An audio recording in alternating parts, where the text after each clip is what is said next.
Shalom and welcome to another in our series of podcasts from Temple Beth Am, a dynamic center for conservative Judaism in Los Angeles.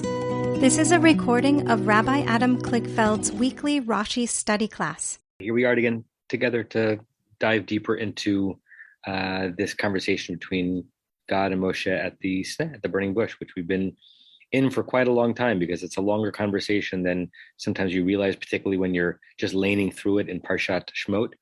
And there's a lot that gets set up in this conversation that impacts our understanding of Moshe the leader and Moshe's relationship with God and God's relationship with the people.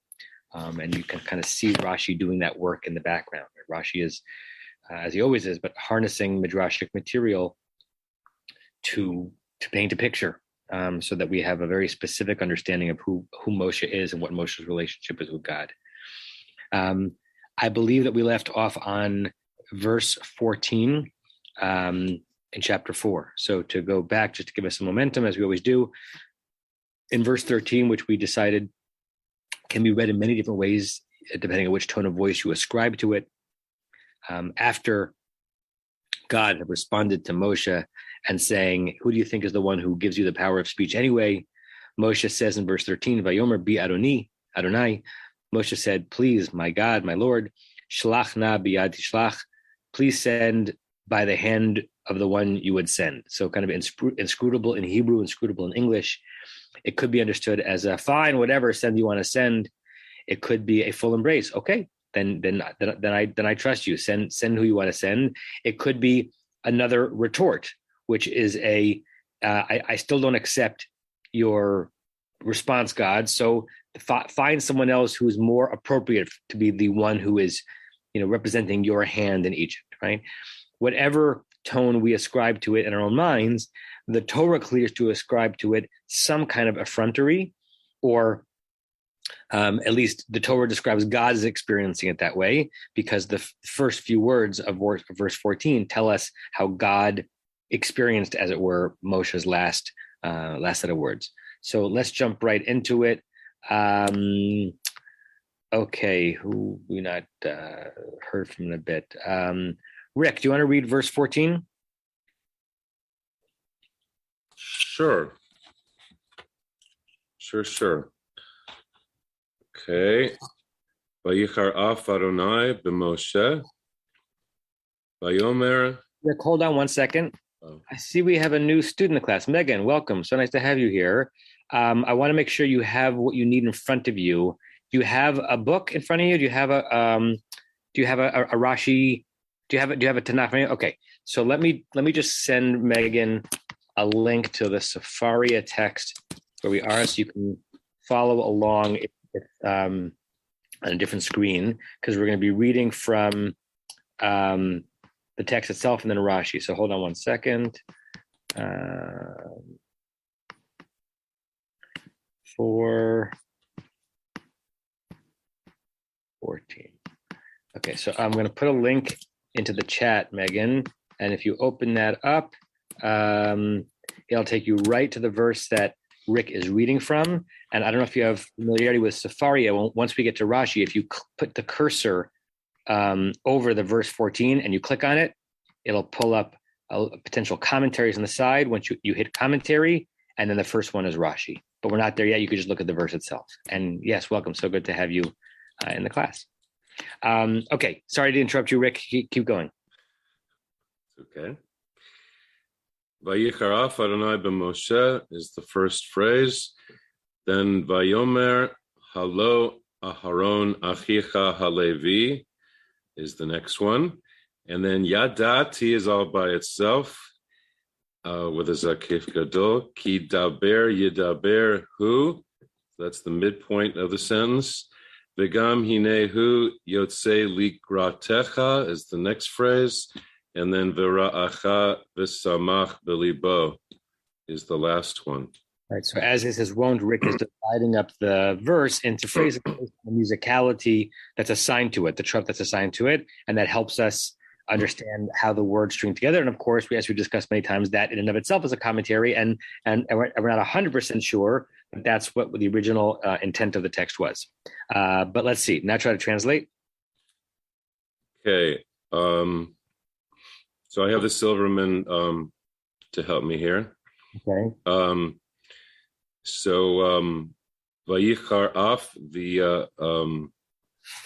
it says the wrath of the eternal. Af is his nose. We talked about his nose flared or glowed and all that. Adonai, if he had a nose. The Moshe against Moshe or to Moshe. Mm-hmm. And if you look at the Aramaic quickly, the word that sure.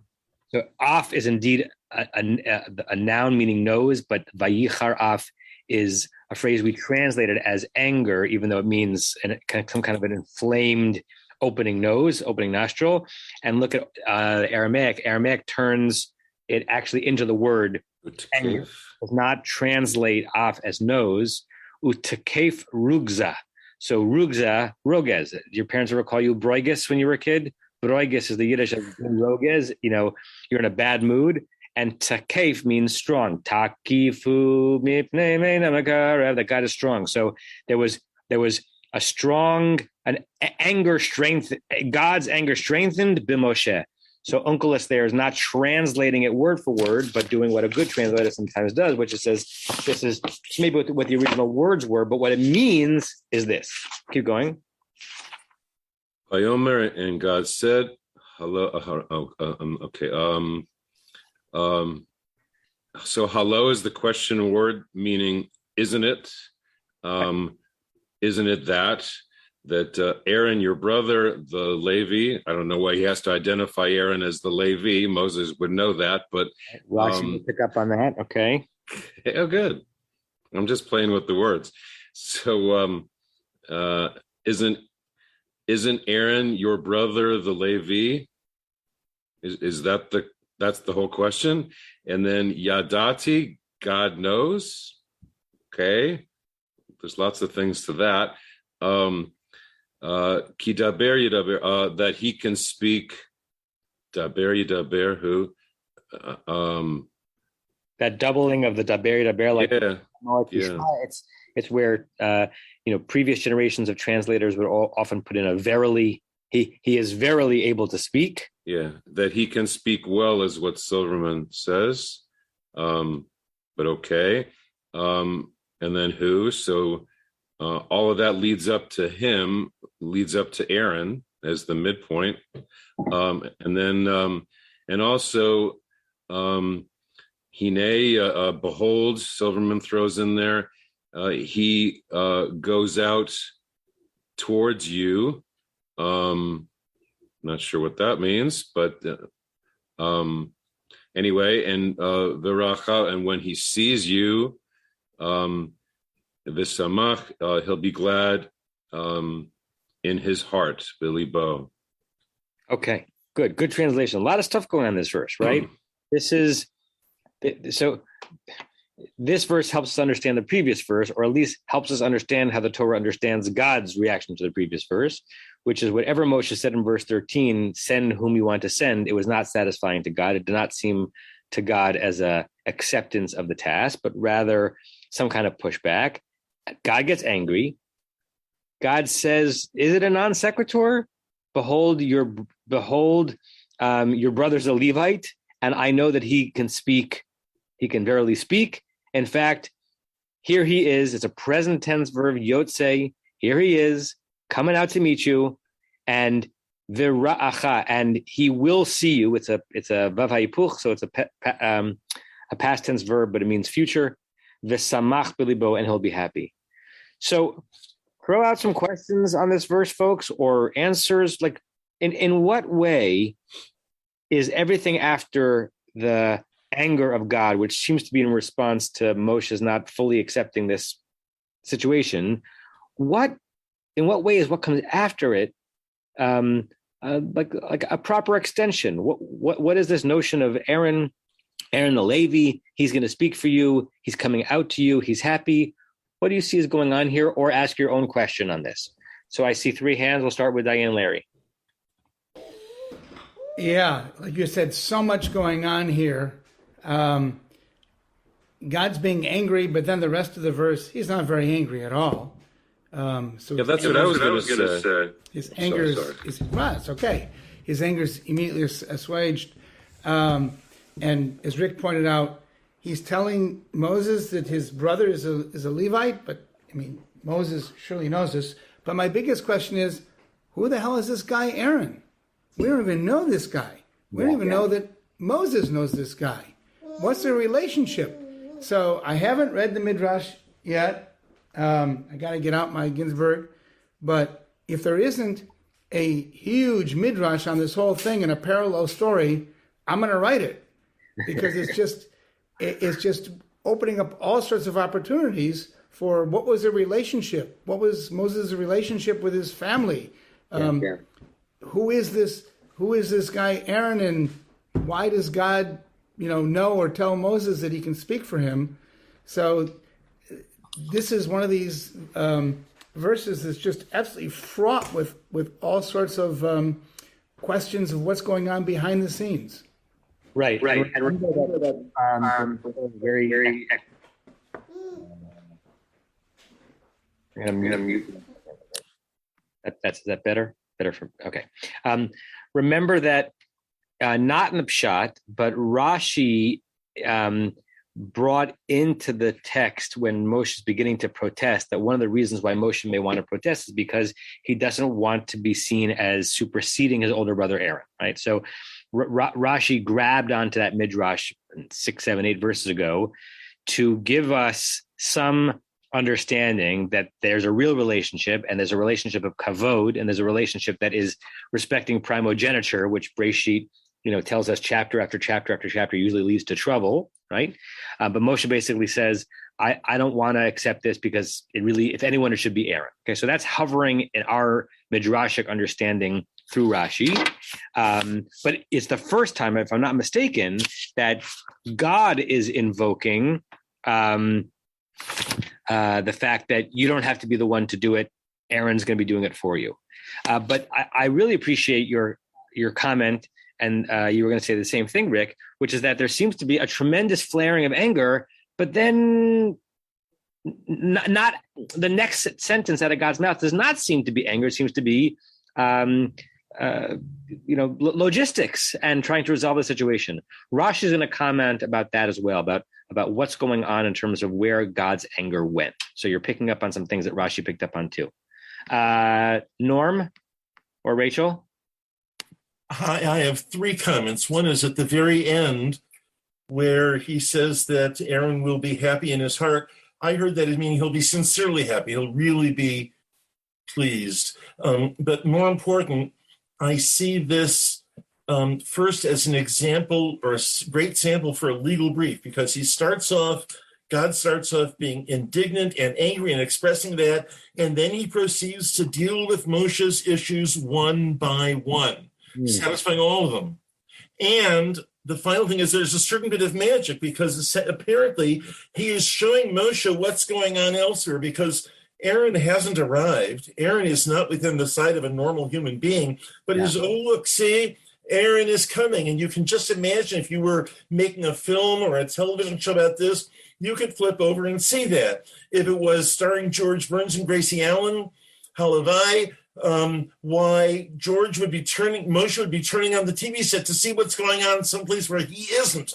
Right. And that's what's happening here, in my opinion. So both of those aspects, I think, are really present in this verse. Great, Norm. And if we take the Yotzei as a present tense at face value, it's not just that Moshe is being exposed to something that's happening there in Egypt, but somehow Ruach HaKodesh has gotten through to Aaron already, because Aaron's already starting on his journey to come meet Moshe.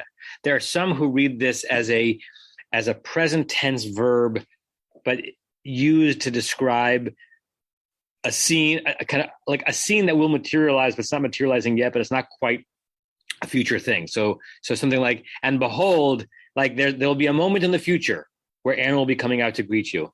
What does Everett Fox say?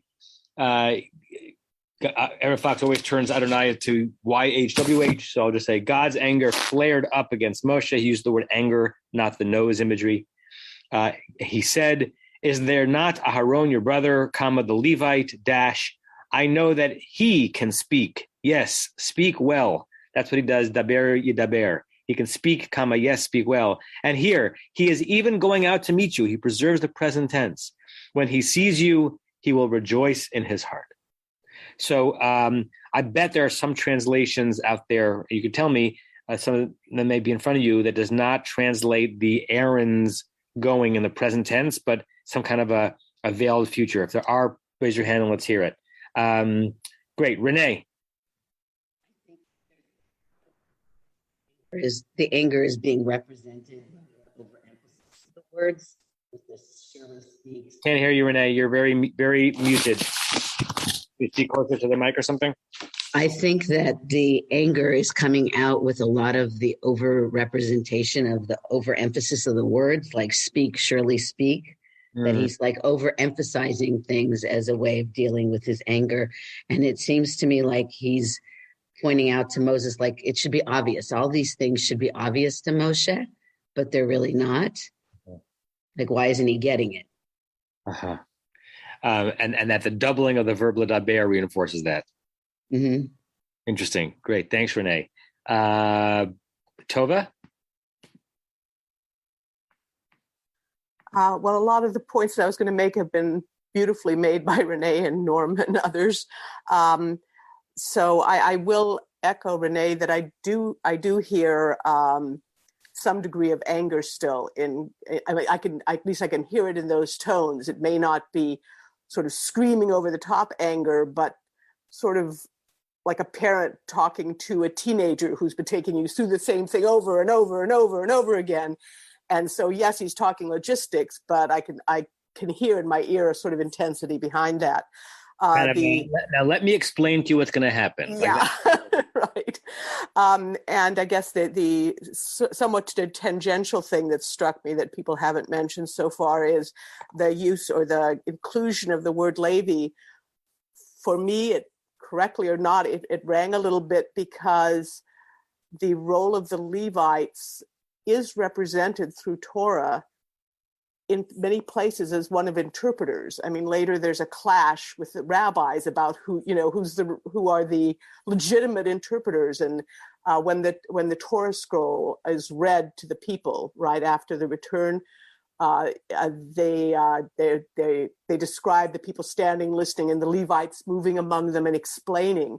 And so, looking for those reading it, it might echo that sense that the Levites were the one who somehow could truly interpret God's words. And here is a Levite who will be doing that for you.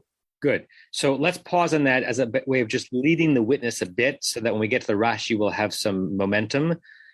In situ, in this context, what is, yes, Ein Mukdam Muchar Torah, there's no beginning or ending in Torah, so we could already be in the book of Dvarim as we're here.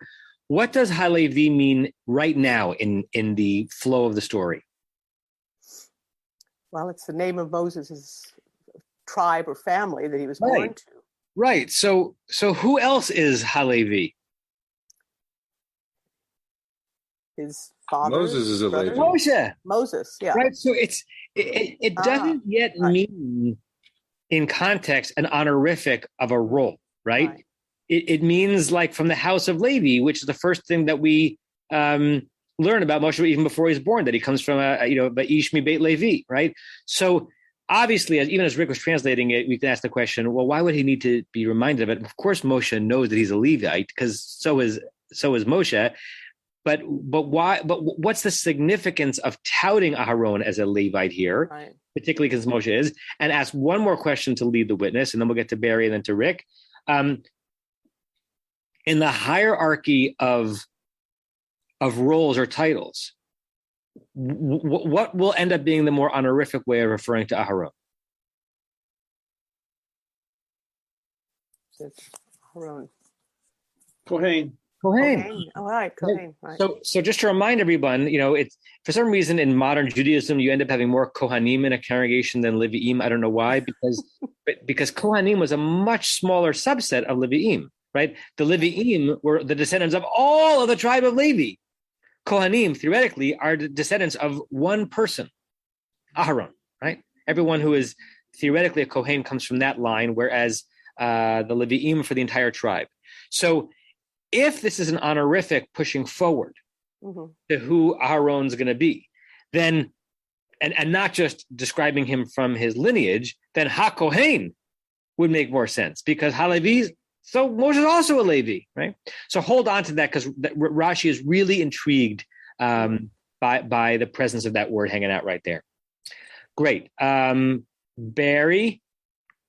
Okay, so I want to go back before we go forward. The Af, the Ivhar Af, Yudhevave, is a very powerful instance. God's anger.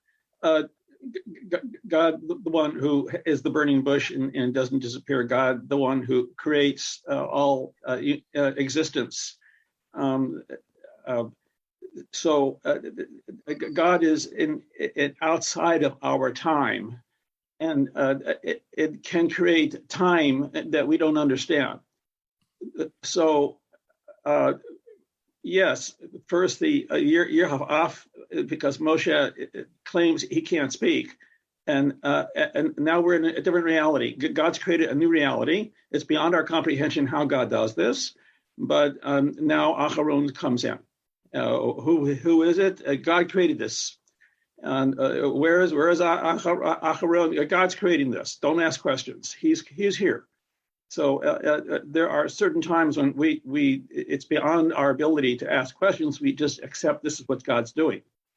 And it's a Levite because it's the tribe. The Levite tribe will be speaking, and Aharon's mouth will do it. And just say one more time, Barry, how that connects for you for the Af and the fury here. In the initial creation, God's creation, the Rashid creates. When God's Af gets flared, it's extremely powerful. It's we imagine a volcano, but imagine beyond time, the ability to create universes and time and everything. So God's erupting. Got it. Great. Thank you. Right. That we can use human language. God got angry, but to really imagine what the Torah imagined, what a divine fury was like, was this just a raised or something more beyond what we can possibly apprehend? Great. Thank you, Barry. Rick, and then Rebecca. Hi. So I wanted to ask you, in the Onkelos, after Levi, Achuch Levae, it's looks like Goli, a gimel with a kamatz under it and the two dots next to it. So it's a Goli, Kadamai, Are, all of that, is that Yadati? And yes. Then, okay. The root is to reveal. Gale, yeah, okay. It's been revealed before me, Gilei Kadamai. So instead of translating into the Aramaic, I know, it's translating into what does knowledge mean? Knowledge means that there's been something revealed to you in your mind, and Are is just that. It's been revealed to me that. It's the key. Okay. And then, I don't know if this is a stretch, probably is, but I think Onkelos is playing with the word off because he uses it later. He doesn't want to use it there at the beginning of the sentence, God's knows, but he puts it in after who, the af, ha, hu, nafek. So right. I was going to ask about off there, but it's probably not nose there, right? Right. It's off. Ayin pei means nose. It also is even, like afilu. The af al pi, right? And those are probably two just completely different. You don't think he was making a pun? I don't know. Sometimes an af is just an af.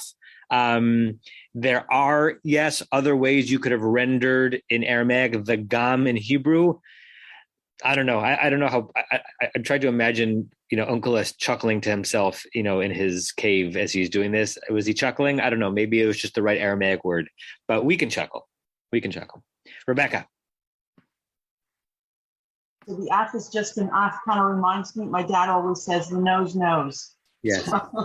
Well, that's the old Fruit Loops commercial. Follow your nose. It always knows.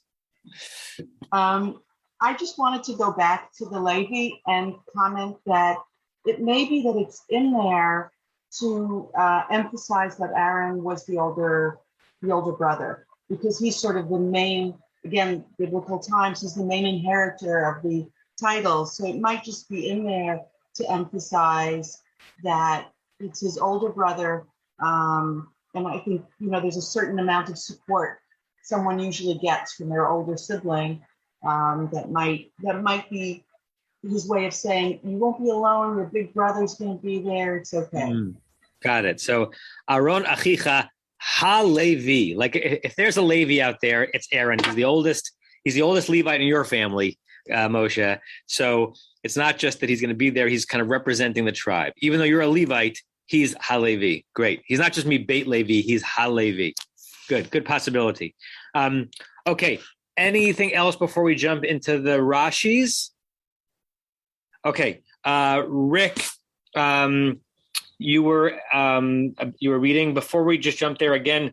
Megan, you're in the middle of a several year long class experience. Just jump right in, right? And I don't know what brings you here this morning. I'm so thrilled that you're here, and I don't know what your background is, but I'm thrilled that you're here.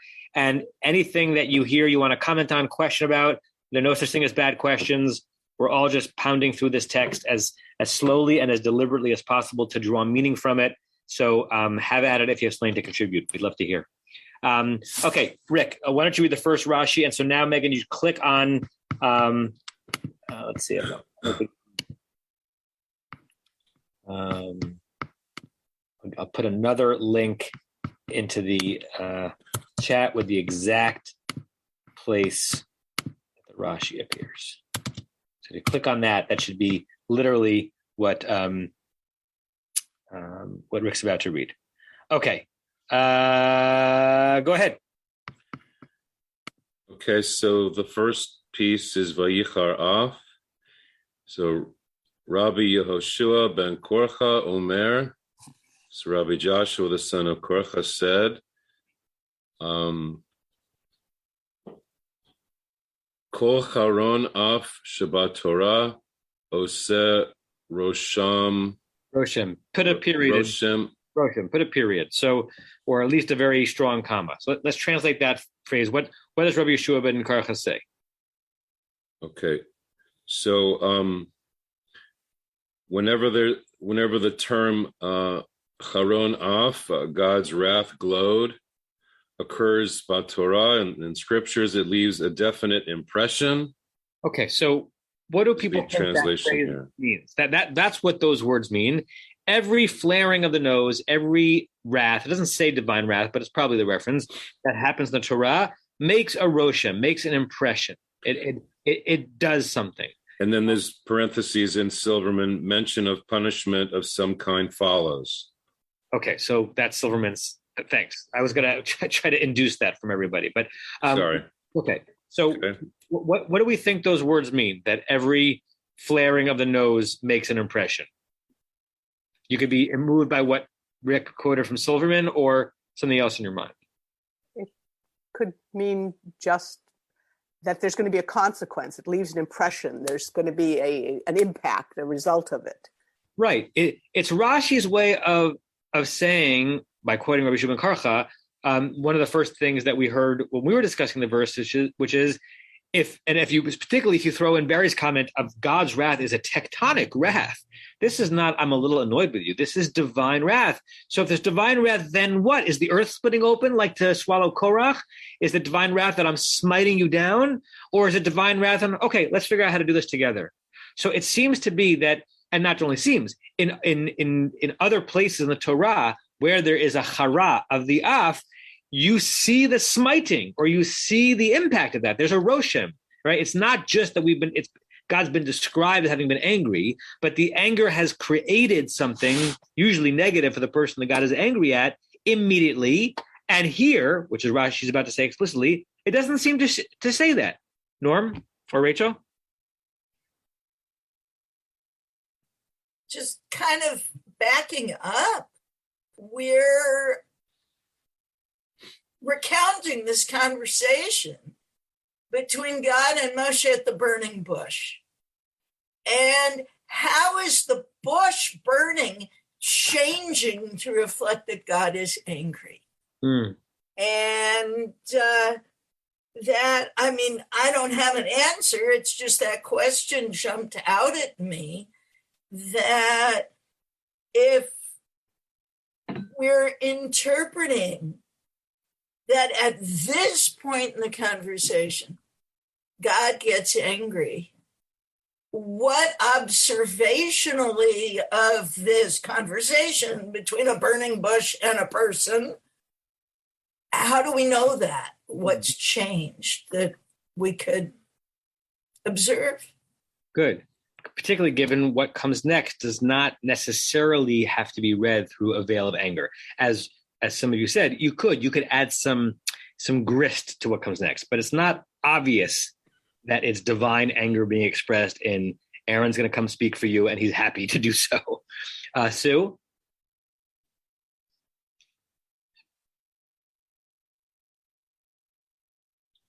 Sorry.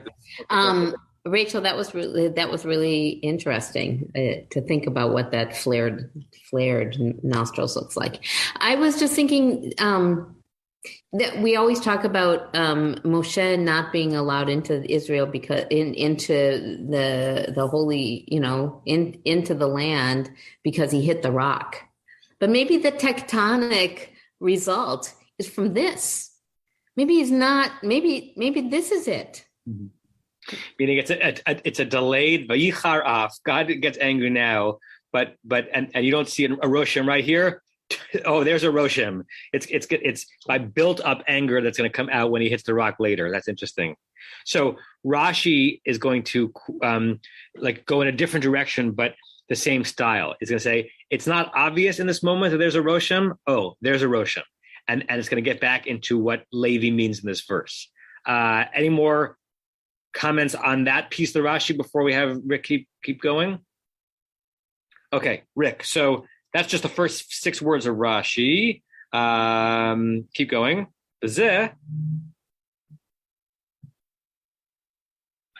You're muted, Rick. Okay. V'zelo ne'emar bo roshem v'lo matzinu sheba onesh. And then that's a abbreviation there, acronym. Al Yedei. Al Yedei, Oto, Charon. Okay. So, but here there's no such result. There's no Roshem mentioned. For we don't, Velo Matzina, we don't find Sheba Onesh, any punishment came, Al Yedei Oto, came upon Moses, is the translation, by his hands, him, I don't know, in consequence of that anger of God. Right. It seems to be that God flares God's nostrils and that's it. So there's no Roshem, there's no immediacy, the earth doesn't split open. And Moshe seems to be in the exact same status after this act as before. In fact, even greater status. Now it's really going to happen. He's going to be going back to free the Israelites. He's been given a partner, right? So where is the fury? Where is the tectonic split here? Okay, keep going. We're going to get Rashi's answer. Okay, so Amarlo Rabbi Yossi. So Rabbi Yossi said to him, to Joshua, right? They were talking. They're talking back and forth. Af bezo ne'emar bo roshem. And then here, as a matter of fact, here too, some definite result is mentioned. Right. So Rabbi Yossi says, if you're just looking in the verse itself and a pshat level, all right, it doesn't seem like there was any kind of impression made. But there's something else in the verse that's interesting, that when you look at it, it's not easily explained. And that's the significance of the word Levi. And it's through the word Levi that we're going to see the Roshem as a result of God's anger. Right. So he takes the phrase Halo Aharon Achicha Halevi again. Shehaya Atid Liot Levi Velo Kohen.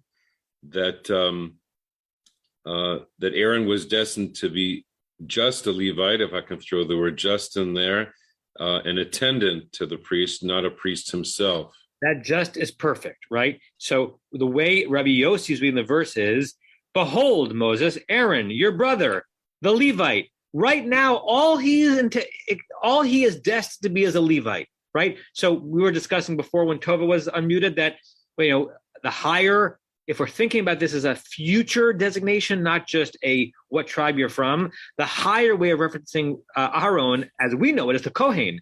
But Rashi says that Rabbi Yossi says, no, at this point, the highest thing that Aaron is going to aspire to is be a Levite, because he's from the tribe of Levi. The Hakuna. And the priesthood, Haiti Omer Latseit Mimcha, and the priesthood would have proceeded from you. Right. Moshe, you think that I'm just asking you to take them out of Israel? You were going to be the high priest, Yom Kippur, and the Holy of Holies. You were going to be the person through whom they not just experienced physical liberation and physical redemption, but spiritual liberation and redemption. You were going to be the high priest, Moshe. You didn't know that. Well, you don't know everything about your future, but that was going to happen to you. Aval, that the aval is interpolated in one of the verses. Keep going, me'ata. Me'ata lo yiyeh chen elahu yiyeh kohen ve'ata halevi. I intend from now. Meaning, as a result of this, me'ata, from now. Okay. Well, here it's I intended in the past tense. I intended that the priesthood should proceed from you. That's the previous phrase. Oh, now, however, this shall not. Oh, there it is. Okay, me'ata. Now, however, this shall not be so. Lo yiyeh chen elahu yiyeh kohen, but he will be the priest, and you the Levite. I have a trope thing here. The last shalshelet in the Torah, Vayishchat, it's when Moses sacrifices an animal, and he's realizing. I read it was the rabbi from England, Sachs, Jonathan Sachs, said that there was there was that was a conflict inside Moses. There was the hesitation. This is going to be the last time he's going to be performing as the priest, that he's not going to be the high priest, and it relates there. And so now we've got a proof text, because since this begins, this little drash within a drash begins with Aaron being somewhat oddly described as Halevi, because at this point, before Moshe had gotten angry, or for God had gotten angry at Moshe, the highest thing that that Aaron could aspire to would be Halevi. Now Rashi finds a proof text in the great bowels of the Bible, as it were. I'm going to bring it up. We have it in front of you, but I want to show it to you in context. So hold on one second. Chronicles 23. Right. So at least the way the Jews count the books of the Tanakh, the last two books of the Tanakh are Divrei Hayamim Aleph and Bet, Chronicles 1 and 2, which recounts a lot of the prophetic history, or the history of the kings and the prophets. And there are two books of them. And the first book of Chronicles, chapter 23, and verse 14, kind of in the genealogy. If you look up one verse. B'nai Amram Aharon Moshe. Amram, their father, had two sons, Aaron, Moshe. Vayibadel Aharon. Aharon stands out. Badel, like Havdalah, is separated. Lahakdisho, to make him special, holy. Kodesh Kodashim, he is the Holy of Holies. Hu uvanav arolam, he and his children forever. Lahaktir lifnei Adonai, to bring incense before God. Lisharto, to serve God.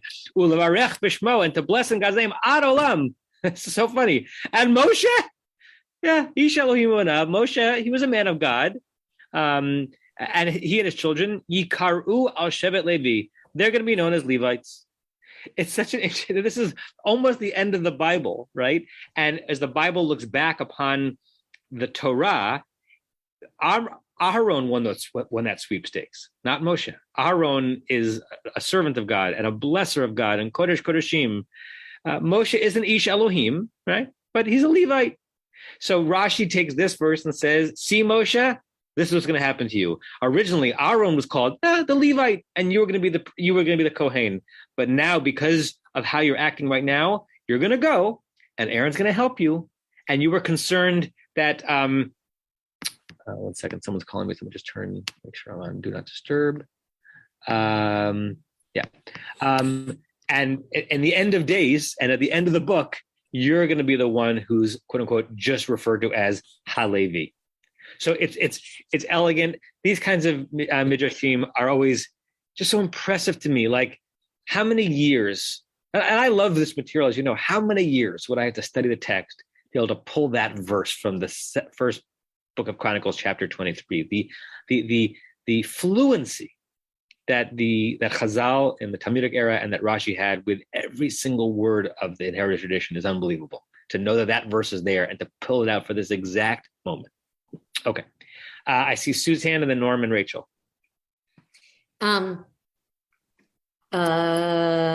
Two things. I know that in Torah, there's no before and after, but there was no priesthood. I mean, this is long before any of it. It's hard to imagine and infuse meaning to Moshe and Aaron and all this, that you're going to be the guy in Kadosh Kadoshim and making sacrifices and all that, because it just wasn't, it wasn't part of their experience. Right. And also, it doesn't seem to me like a punishment. It seems like, well, this was what Moshe would have wanted. He didn't want to be the guy. So, like, how is this such a big, terrible thing? This is like perfect. My thoughts. Yeah, that's really interesting. So, you've created kind of an Escher painting out of it, right? That Moshe doesn't want to be in charge, doesn't want to take the job. So God gets angry with him, and what does he punish him with? By being not being the number one perpetuity. Really interesting. I had not thought of that. Great, Norma, Rachel. I just feel like saying, "Oh, poor Moshe. He's going to be known as Isho Elohim." Moshe is going to be our leading religious leader, political leader, judge, administrator, lawgiver. So many other titles that he gets, some of which may not be completely accurate, and the leader of the people and a very creative person. While Aaron, yes, he gets this great title, and his descendants to this day get to, redeem newborn Israelite babies. But on the other hand, he sees two of his children killed because they're a little bit creative. Yeah. And the priesthood is very restricted, very uncreative. They have to do exactly what they have to do. So, yes, they get to eat truma. And I have no idea what that experience might have been like, and neither do any of the Kohanim that you or I know or will know. Yeah. So, right. I don't think it's a terrible punishment. Right. What's there's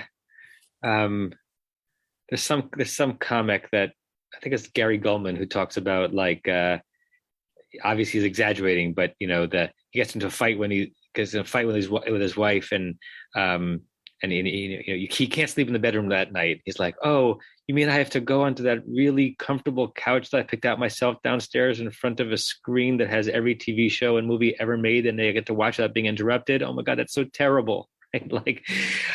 So you're both saying that Moshe may have gotten the better end of the deal.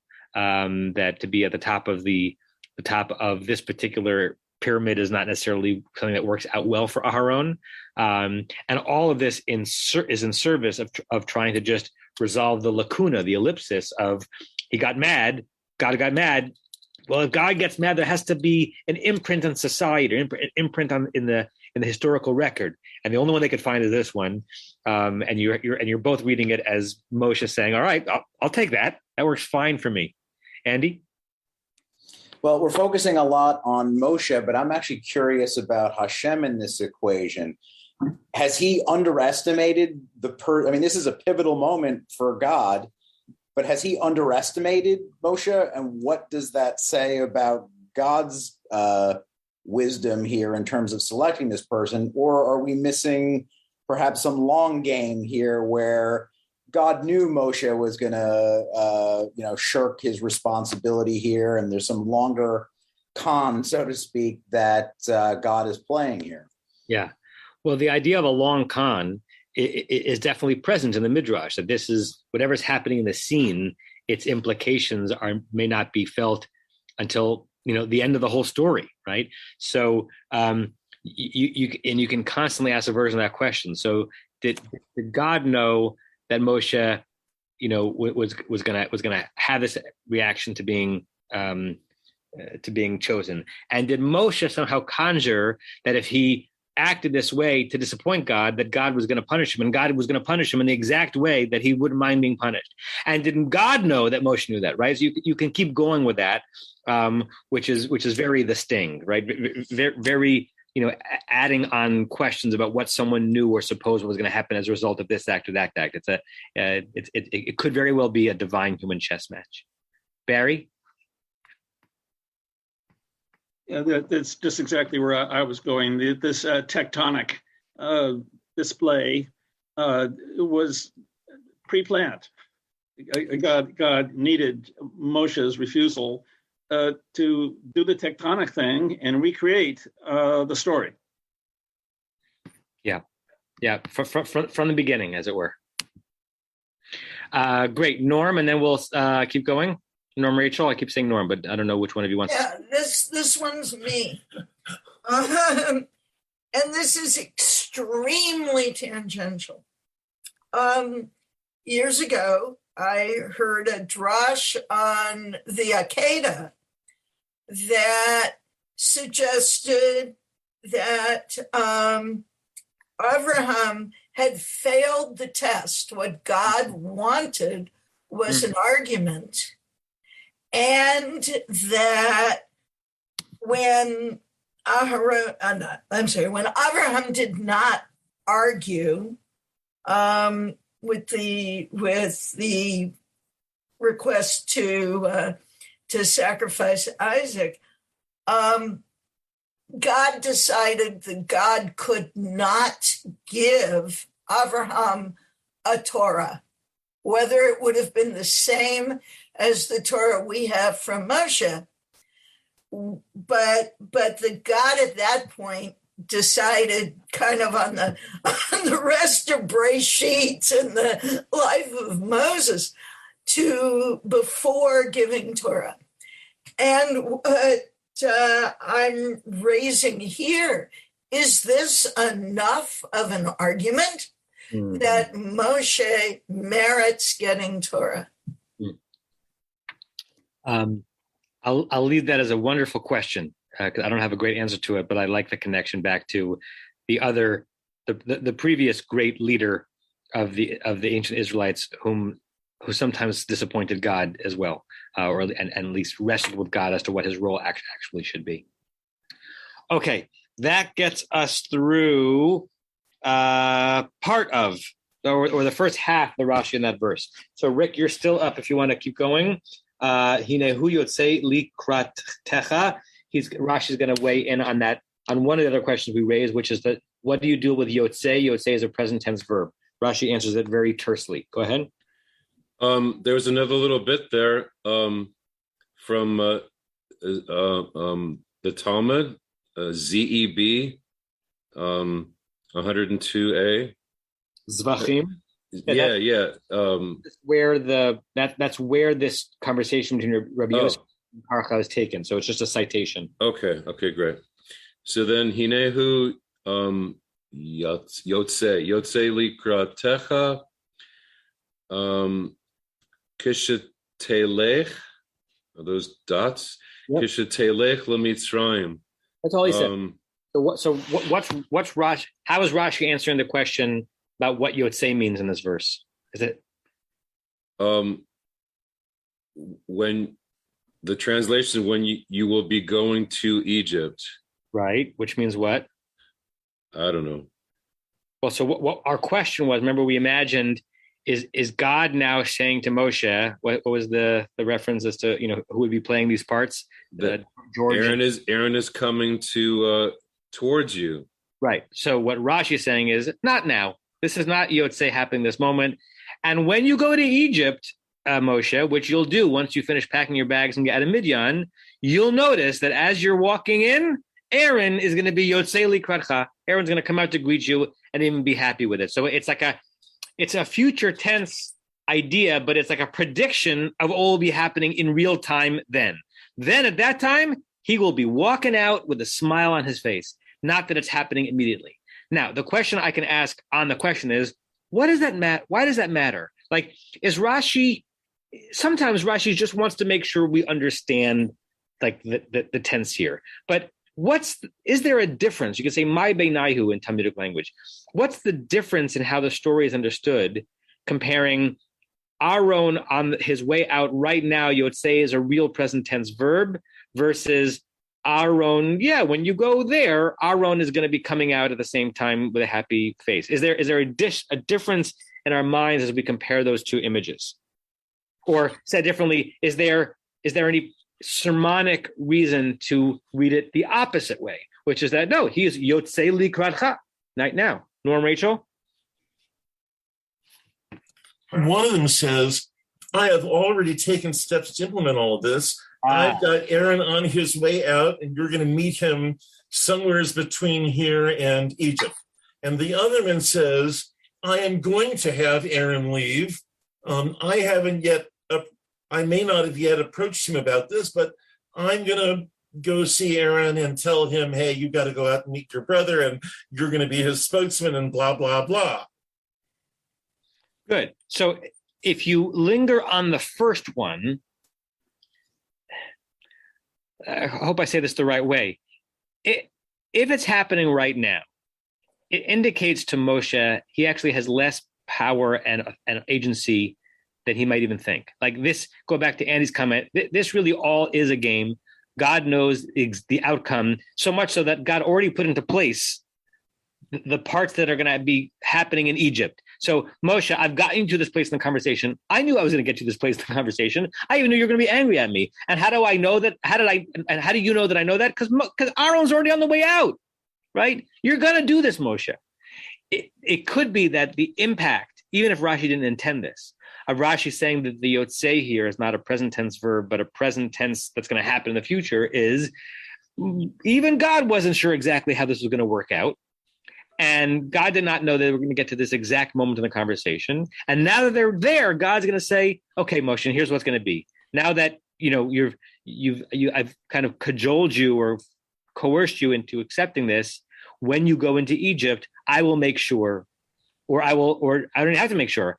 It's just going to happen that the word's going to hit Aharon and he's going to come out and greet you. So by Rashi reading it in the present, in a future tense, it adds a little more heft to this exchange between Moshe and God, as if it's not completely predicted. It's not completely anticipated the exact outcome. Okay. Can we look at verse 27 where it is, or do you want to wait? Which verse 27? When he actually comes out? Yeah, when God says to Aaron, go see Moses. He's coming out. We can look at it. Is there something there you just want to? I just want you to. I just want the class to see that it happened. Yeah. Well, Norm was saying, I love the George Burns thing. You have to be of a certain age to know about the TV and everything. But if God had a TV, he hasn't done it. He hasn't asked Aaron to go yet. So he does it in verse 27. It's the same chapter. It's coming up, but he hasn't exactly asked Aaron to go yet. So if you look ahead, it's page Nun Dalet in our paginations, or verse 27. Vayomer Adonai al Haron. God said to Aaron. This is right after we have this weird scene, which we're going to get to in a few weeks, of what happens to Moshe on his way back into Egypt. But now that Moshe is approaching Egypt, God says to Aaron, Lech, go likrat Moshe, to greet Moshe Hamidbara in the desert. Vayelech, and he went. Vayivkeshehu, he met up with him. Bahar Elohim, at the mountain of God. This is an interesting scene that we don't spend a whole lot of time on. Yeah, nobody does. It's not in any of the Ten Commandments movies. Prince of Egypt. Aaron isn't meeting Moses out in the wilderness. It's like Moses is coming in from the wilderness, and everybody's there. Oh, hey, Moses. And it's just weird that it never gets any play.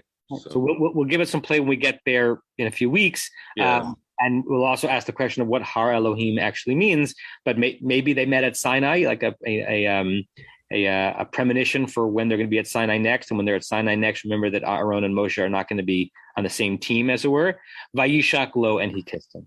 So thank you for pointing us ahead to this verse. If you bring that back into Rashi might also be saying something simpler than I suggested before, which is that the text coming up is going to make it clear that Aaron actually has not started to go. So don't read this Yotzei as a present tense. Just read this as saying it's going to happen in the future. And when it's happening, it's going to happen in the present tense, because everything happens in the present tense when it's happening.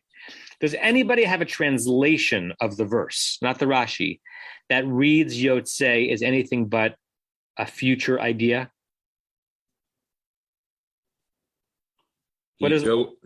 Silverman is he goeth forth towards the present tense. So that's interesting. So Silverman is true to the Yotzei as a present tense verb. I think it's the JPS in Safaria, which I think uses the JPS also. He, I know, speaks readily. Even now, he is setting out to meet you. So the setting out, the Yotzei, which is a push against the verse that Rick just brought us to, which suggests that Aaron doesn't set out until God taps him on the shoulder. Any other translations? Larry? Yeah, I have Alter here, and he's arguing against it too, because his translation is, I know that he can indeed speak, and what's more, look, he is coming out to meet you. And then it goes on, and when he sees you, his heart will rejoice. So it's pretty clear from Alter that he's coming out right now. But can I direct this to the Ramban? Because Ramban also plays with this whole idea, including the whole question which none of us have mentioned about God saying, V'yadati ki daber yidaber hu, which is really a weird thing. God isn't simply saying, Aaron speaks well. He's saying, I know that Aaron speaks well. And there's a difference between the two. But not to dwell on that, the Ramban, which if you want to read, you can read the whole thing, is he wants to have it both ways. Ramban wants to have it so that Aaron is coming out on his own volition, on the one hand, but also that God told him to come out. And the way in which he bridges it is he says basically that, well, Aaron was going to come out, but God told him the direction to go, where to go, and not the coming out. Got it. I'm gonna mute you because I'm gonna quote my teacher, Rabbi Shlomo Riskin, who would say that when you're talking about commentaries in the Torah, it's almost always the Ramban that you're talking about, not the Rambam. But he would say the way you distinguish between them is that it's the Rambam and the Ramban. That the Ramban gets the stress on the second syllable, and the Rambam gets the stress on the first syllable, so that you're not making a confusion. The Rambam and the Ramban. So yes, the Ramban here. That's a great splitting of a hair. That he's Aaron is self-motivated to go meet Moshe, but doesn't have a GPS on him. But can you unmute for 1 second, Larry? Maybe we'll end with that, and we'll save Renee and Barry's week. Aryeh Kaplan, no, he's got it basically the straight way. He simply says, I know that he, actually there's an italics for he. I know that he knows how to speak, which is interesting. Like, unlike you, this guy can speak. And then exclamation mark, he is setting out to meet you. And when he sees you, his heart will be glad. But he doesn't have the look that Alter has, which makes it seem like it's right this second. So those last few minutes of this class are really satisfying because it makes Rashi's putting his stake in the ground, reading Yotzei not as a present tense verse, and more matching up with the verse 27 that Rick brought us to, more interesting because most, if not all, the translations that we're looking at in 20th century English are reading it as a present tense, which is a more interesting way of reading it. It might be belied by verse 27 when God taps Aaron on the shoulder, but it's more in line with what the word Yotzei means, and it has to help us conjure this idea that as this is happening at the burning bush, something is agitating Aaron. He's up in the middle of the night, doesn't even know why, but he somehow senses that he's got to start marching into the desert.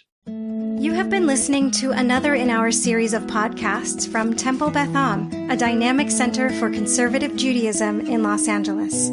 If you enjoy these podcasts, we invite you to write a review on the Apple Podcast site or wherever you get your podcasts.